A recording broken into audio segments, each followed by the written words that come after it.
really wrong with my childhood. My childhood was great. There's 10 of us on my mum's side, and there's about 5 or 6 on my dad's side. First of all, my mum met my real father. He was an alcoholic and he beat her badly whilst she was carrying me.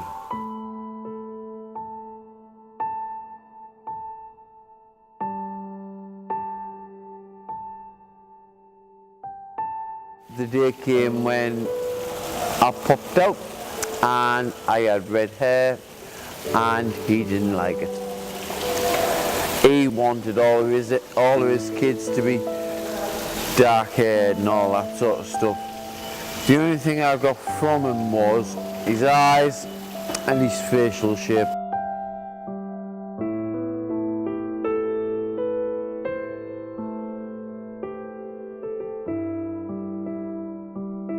When I first came here, a couple of months back, it was the coldest it had ever been. Naive me came with just a fitted sheet. It started getting late and I started getting tired, so I started looking for somewhere dark and out the way where no kids could bother me when it got daylight, you know, if I was still asleep. But where someone could at least find me if I wasn't asleep and I was, you know, if I'd snuffed it during the night because it was really that cold.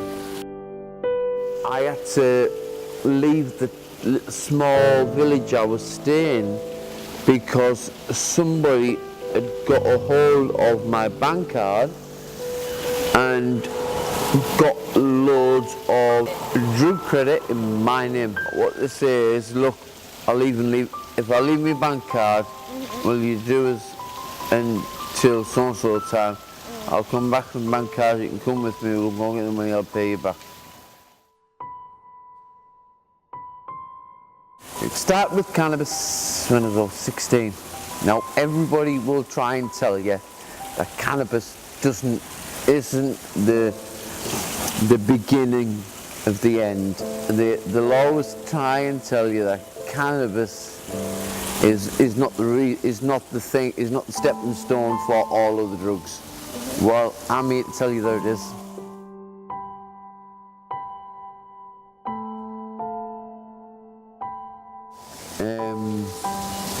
Yeah, that went on for the longest, I would say. That one was the hardest one to kick. We'd been on heroin for a few years, right? And our tolerance was building up to the drugs, so it was getting to the point where the drugs didn't work anymore. They were becoming sort of a way of making me feel normal. So I was no longer getting high off them. All I was getting off them was a way of feeling better, a way of feeling normal, like everybody else. One night, we were in a friend's house, doing heroin, and my brother always struggled getting himself. He could never inject himself. He always had to have someone do it for him. I give him his injection, seemed fine, everything seemed hunky-dory. Went downstairs. As he was coming back up, I heard someone suddenly say, he's gone over. And I thought they meant he'd fell over carrying some cups, because they were very steep stairs. And somebody shouted, no, he's gone over. He has gone over. And I'm like, what's going on? Is this some sort of joke or what? Anyway, it wasn't.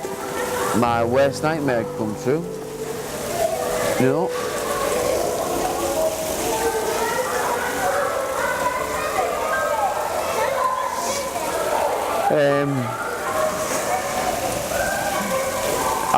I'd injected, I'd done it. And if he'd have died that day, that would have been my fault.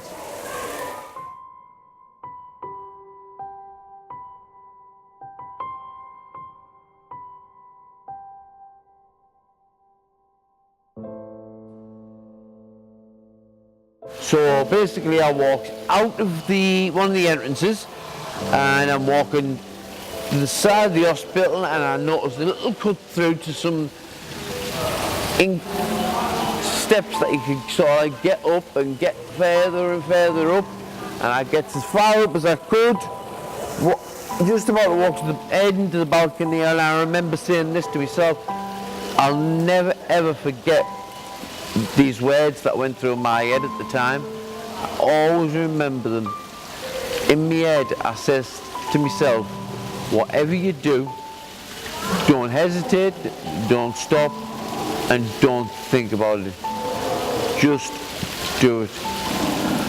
So I did exactly that.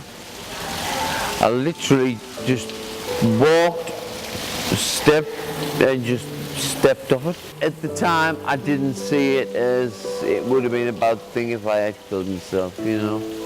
Because now, 6 years later, I'm still suffering the consequences of that jump. Now I can't run, I can't jump, I can't play football in case my ankle snap.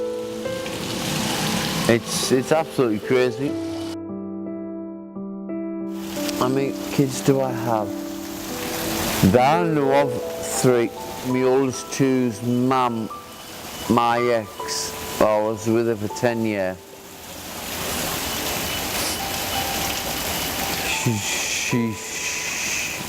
She's just died.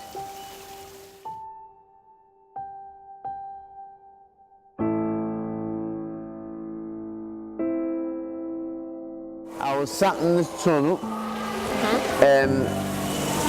where you found me, asking passers-by for spare change, and what happened was some nice people came up to me and said, "What size shoe are you by any chance?" She says, "Because if you're a 9, there's a pair of trainers you can have."